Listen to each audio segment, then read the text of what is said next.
nesse momento aqui, ó, Bruno Chattak, da cabine do VAR, está chamando. Tem algo que ele quer A gente revisar, hein? explicou para o convidado, Não, a é gente tem uma surpresa. cabine do VAR aqui, então quando surge alguma chamada do VAR para analisar alguma coisa, tem que fazer o símbolozinho do VAR aí para ele aparecer. Então, peraí. Bruno Chattak, venha, VAR. Tá sem cadeira hoje, doutor Bruno. Bom, vou ajoelhado aqui, pode ser? Pode ser aqui, ó. Ajoelhou? Vamos lá. Tem que rezar. Bom, César, primeiro, obrigado aí por estar aqui com a gente, né? Vou começar com um dado muito objetivo. 400 milhões de reais geração de caixa. Hoje o Flamengo, inegavelmente, parece que está se preparando para uma aventura maior. E ultimamente eu acho que já tem estado na mídia a questão do estádio. Sem a gente entrar agora em discussão de SAF, uma SPE para gerir o eventual estádio, a pergunta que todo flamenguista quer saber antes do que vamos fazer é: o Flamengo hoje, priorizando investimento em elenco, saúde financeira e construção de estádio, ele tem dinheiro para pagar o seu próprio estádio ou a gente vai precisar de um evento terceiro, né? A famosa mágica, né? Então, queria que você, olhando para os números do balanço, trouxesse um pouquinho essa abordagem para a gente, porque o torcedor, antes de falar o que ele quer, ele precisa saber, né? Qual que é a real situação financeira do clube. Tá, vamos lá, senhor VAR. Vamos lá. Valeu, Bruno. Obrigado Vou aí. levantar aqui. Você viu que Vamos foi- analisar. Põe na tela, Cê vamos viu que analisar foi- as linhas ali pra ver se... Cabine do VAR, eu acho que é flamenguista a cabine É, do VAR. parece. Polêmica. Parece, Pelo aqui. sotaque ali. Pelo sotaque, pelo clube, parece. Mas, enfim. Mas excelente ponto, Bruno Chattak. Eu até fiz essas contas. O que acontece? Você pega o Flamengo hoje, gera lá 400 milhões de EBITDA, investe 200 e pouco, não tem dívida.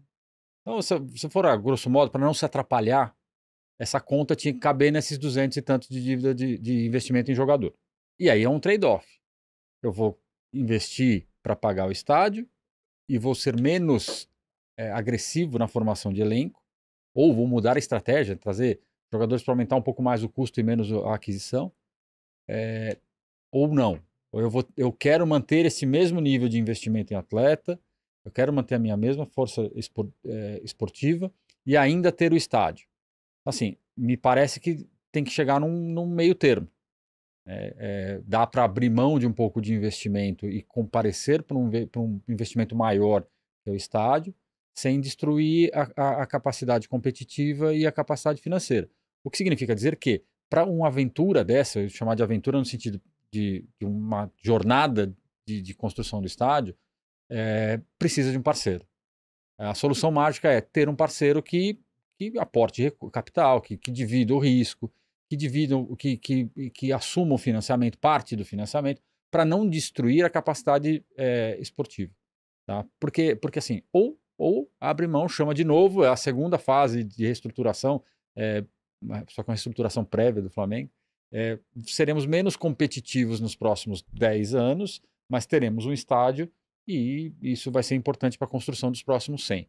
Então, é óbvio que o torcedor não vai gostar disso, ainda que o estádio seja importante. Acho que tem soluções no mercado que possibilitem você, aí já entrando no que você não queria falar da SPE e tudo mais, não sei se SAF é a melhor alternativa, mas está cheio de... monta um fundo imobiliário, o Flamengo entra com a receita. Eu vou botar 80 mil pessoas por jogo aqui, vai ter um estádio com receita e tudo mais, monta um fundo imobiliário, monta uma N alternativas que você tem aqui, onde o Flamengo entra como participação no estádio, sendo dono ou parcialmente, mas ele entra com o principal, que é a receita. O estádio de futebol, o grande problema do estádio é que você não tem recorrência de receita. Você tem receita quarta e domingo, quando muitos mais modernos tem um pouquinho lá, o museu, um restaurante, um negócio assim assado. É pouco. É um ativo que rende pouco recorrente. Então, se tiver uma estrutura moderna e o Flamengo entrar com a receita de parte importante, dá para construir sem onerar o clube esportivamente e sem criar uma SAF, vender participação. Dá para criar um projeto à parte. Agora, isso aqui é uma alternativa. Tem várias. E o Flamengo tem gente tão muito capacitada para construir e estudar essas possibilidades. Ou seja, dá para fazer. Tem que tomar cuidado só para não onerar demais o esportivo. Essa ideia você falou de quarta a domingo, né? Com o palmeirense a gente convive com talvez mais shows que a gente gostaria ali na arena, mas não acaba sendo também uma solução viável para manter o projeto ainda mais rentável, pensando, você falou de um fundo imobiliário, né? Pô, hoje talvez seja um dos investimentos mais populares aí nem todo mundo conhece ações tão bem quanto o fundo imobiliário, porque o brasileiro sempre teve uma predileção por imóveis, né? Conhece mais.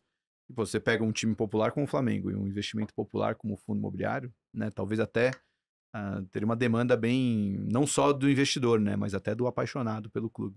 Não, eu acho que é uma alternativa interessante. E aí você pode ter os shows. Se você tem a força de botar 80 mil pessoas uma vez por semana no estádio, e você constrói um estádio moderno para otimizar a estrutura, talvez você precise de menos shows. O Palmeiras tem 40 mil lugares, eu tô falando de metade. Se você tem um cara que consegue botar o dobro, ou perto disso, você já mudou, a régua tá lá em cima, né? Então, porque o custo não acompanha proporcionalmente. Então, assim, você já tem aqui uma base que a própria atividade já vai gerar valor para o negócio. E se você tiver o financiamento certo, com a porção de equity certa, enfim, todas aquelas contas que vão ser feitas, me parece um ativo, uma operação razoável de ser colocada em prática.